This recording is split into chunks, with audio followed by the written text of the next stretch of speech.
अहिल्यानगरमधील drugs प्रकरणावरून राजकारण चांगलंच तापलंय।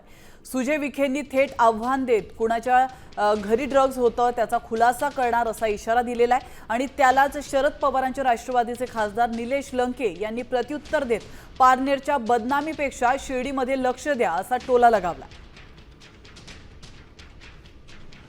आठवडाभराचा वेळ देतो अहिल्यानगर पोलीस विभागाला की त्यांनी हे सगळे नावं जाहीर करावेत, अन्यथा पत्रकार परिषद घेऊन नावनिशी मी हा सगळा खुलासा करणार की कोण कोणाच्या घरी माल ठेवला होता आणि ते कोणाचे कार्यकर्ते होते। हे सगळं दिवस ढवळ्या घडलेला पराक्रम आहे आणि हे कोणाच्या शिफारशीने आली याचं सुद्धा उत्तर एसपीने द्यावं आमची मागणी आहे। कॉन्स्टेबलनी त्या ठिकाणी 10 किलोचा रवा ठेवून 10 किलोचे ड्रग्ज बाहेर काढले। पोलीस पारदर्शक काम करत आहे, तर पोलिसांनी प्रेस घेऊन या सगळ्या गोष्टींचा खुलासा करणं अपेक्षित आहे आणि आमची ठाम मागणी आहे की पोलिसांनी पोलिसाची भूमिका बजवावी। निलेश लंके यांचं नाव घेतल्याशिवाय त्यांचा दिवसच जात नाही। या जिल्ह्यात पारनेरला बदनाम करण्यापेक्षा, पारनेरचं कुठलं कनेक्शन जोडण्यापेक्षा शिर्डीमध्ये काय चालू हे पाहिलं पाहिजे।